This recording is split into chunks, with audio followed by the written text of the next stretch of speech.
Bismillahirrahmanirrahim. Allah subhanahu wa ta'ala secara tegas menyatakan, wa 'alallah fatawakkalu in kuntum mu'minin. Atas Allah kamu bertawakal, berserah jika kamu beriman. Jika kamu beriman, tawakal kepada Allah. Jika kamu kada beriman, artinya silahkan tawakal kepada yang lain. Nah, itu tegas. Jadi tawakal merupakan satu kewajiban bagi setiap orang-orang yang beriman. Para muhibbin rahimakumullah, kalau tawakal itu satu kewajiban bagi kita, tentu kita wajib mengetahui tentang tawakal itu sekedar untuk bisa mengamalkan dan menggugurkan kewajiban itu.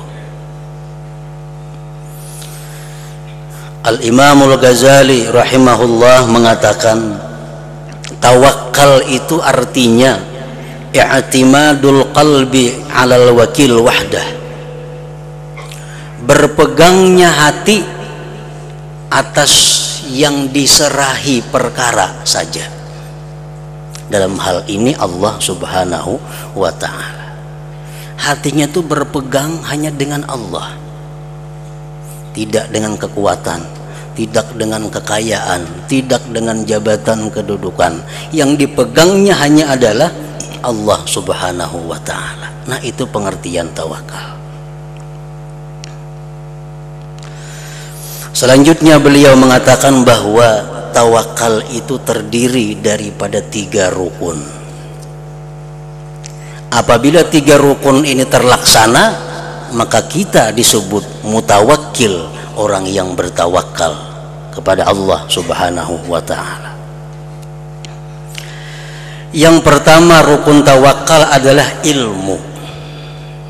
Amun orang kada berilmu, kada kau bertawakal, sudah jelas. Ilmu. Apa ilmunya?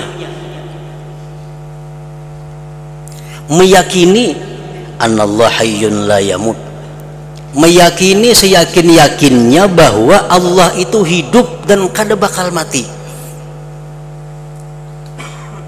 Satu. Rahmanur Rahim, Allah itu pengasih penyayang. Tahu.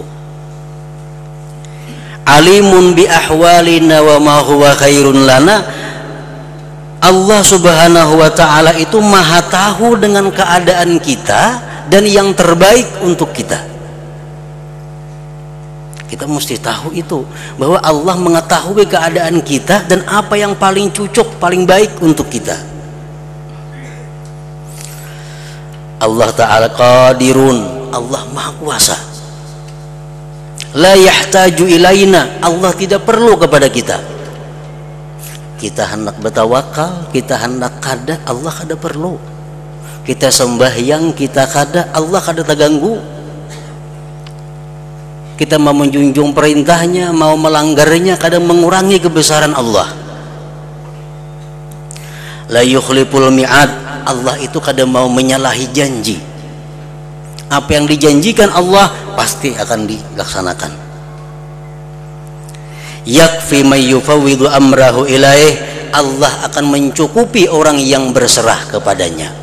Nah, sekurang-kurangnya itu yang perlu kita yakini di dalam hati kita. Kalau sudah kita yakin bahwa Allah itu maha pengasih penyayang, Allah maha tahu dengan apa yang kita perlukan, Allah itu mencukupi orang yang bertawakal kepadanya.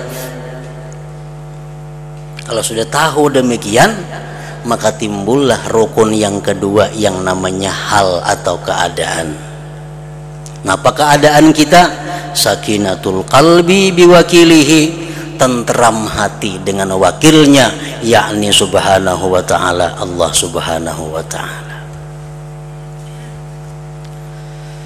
Kalau kita umpamanya kada tahu sama sekali urusan ekonomi, kita kada tahu urusan ekonomi, kada ngerti urusan ekonomi, sedangkan kita banyak berisi duit.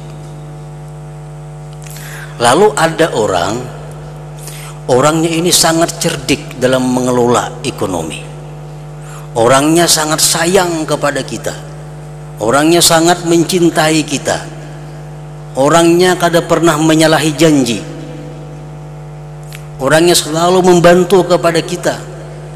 Tentu kita akan menyerahkan masalah ekonomi kita kepada orang yang ahlinya tadi. Bisa duit 1 juta, kada bisa napa cara menggunakannya.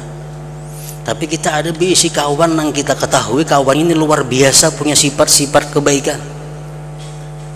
Nah, tentu kita akan menyerahkan duit 1 juta ini kepada inya untuk dikelola.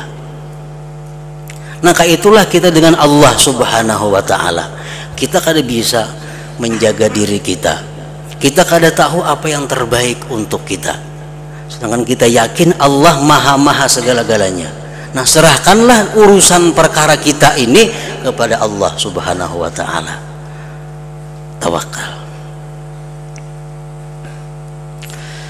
Nah, kalau sudah yang demikian keadaan kita tentram hati dengan Allah sebagai wakil kita, maka timbul yang ketiga, amal perbuatan.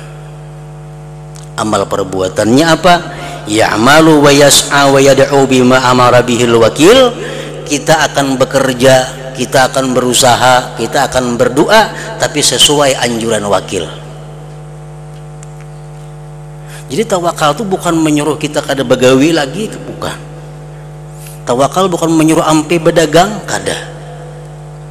Berdagang cuma sesuai anjuran nang ahlinya si wakil tadi. Kita gunakan duit sesuai anjuran dari yang ahlinya mengelola duit, si wakil kita tadi.